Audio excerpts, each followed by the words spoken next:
so that by the year 710, they were over here at the Straits of Gibraltar. That was only, let's see, about 60 years after the death of Muhammad. It took them only 60 years to conquer the entire Middle East and get over to this point right here. This puts us at the year 710 AD. Now, in the year 710 AD, a fellow by this name,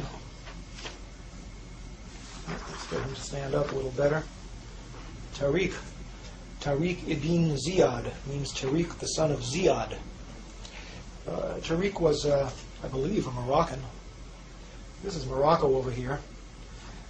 In other words, he was a Moor, a man from Morocco. This whole North African empire, Islamic empire, came to be called the Moors, or in Shakespeare, the Blackamoors. Sounds like we had some black people there, huh? Tariq took the armies of Islam across the Straits of Gibraltar and landed on the Rock in the year 710 AD. You'll never guess what he did next. He burned the boats. He made up his mind that if his armies of Islam could not conquer Spain, they weren't going home.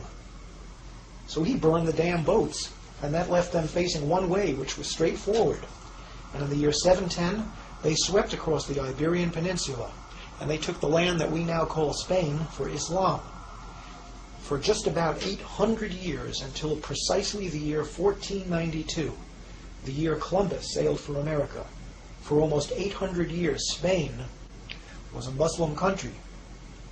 The army stopped at the Pyrenees Mountains because they couldn't beat the French.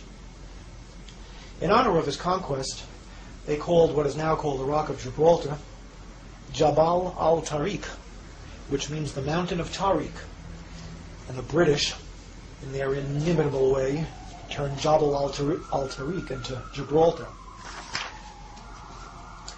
We now had an African Muslim empire which stretched from the Pyrenees Mountains, encompassing all of Spain, Morocco, and the whole north coast of Africa right up to Egypt, and the area south into the Sahara Desert as far as any man cared to stake a claim.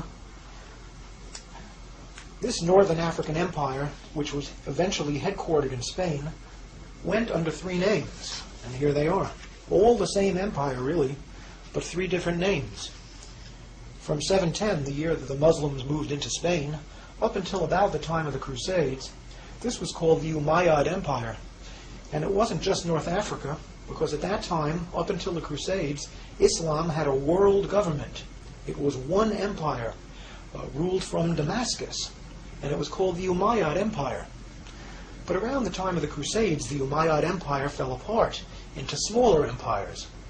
And the empire encompassing Spain and North Africa at that point was called the Almoravid Empire, later the Almohad Empire. These names, Almoravid and Almohad, come from names of tribes, but it was all basically the same region. This area, from Spain, North Africa, all the way to Egypt and well into the Sahara Desert, an area just about the size of Western Europe. Now, around the time of the Crusades, Islam made its way across the Sahara Desert into this fertile sub-Saharan region, and a second Islamic empire arose down here. This empire also went under different names, and here are the names. Originally it was called Ghana, but not the Ghana of today.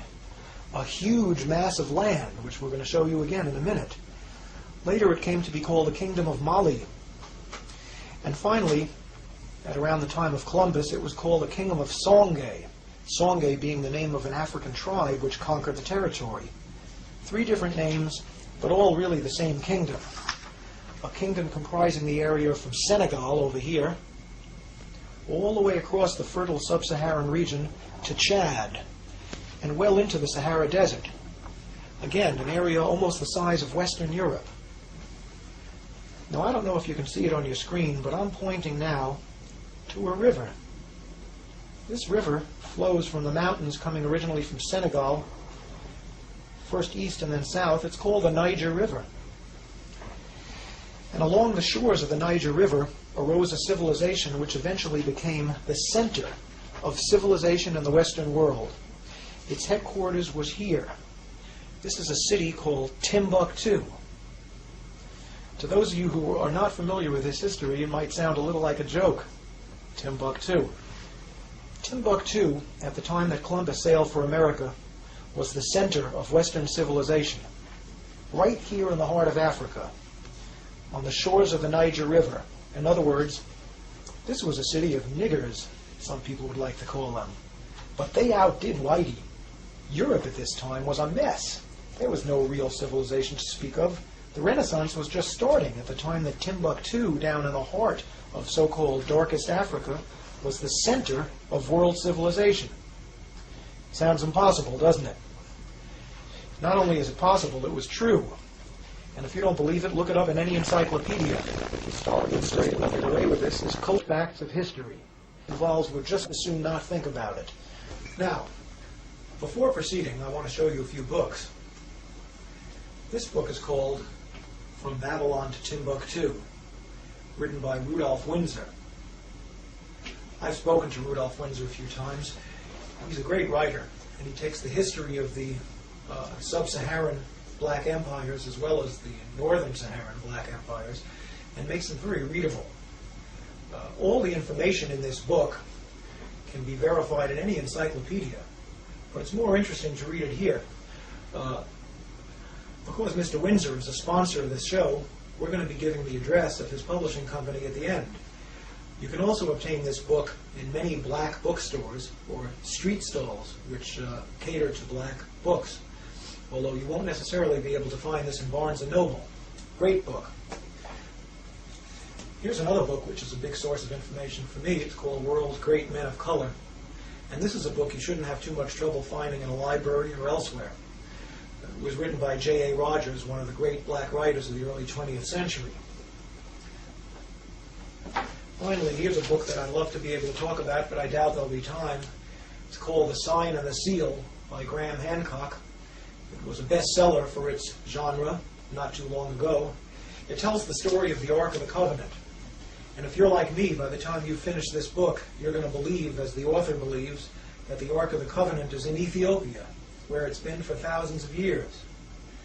That is, God, if Mr. Hancock is correct, gave the Ark of the Covenant to niggers. Think about that. Of course, a lot of people don't believe that. I'm not 100% sure it's true myself, but I'm about 90% convinced. In any event, I don't think we're going to have time to talk about the Ark today. Let's talk about Spain during the Middle Ages. I want to read something to you.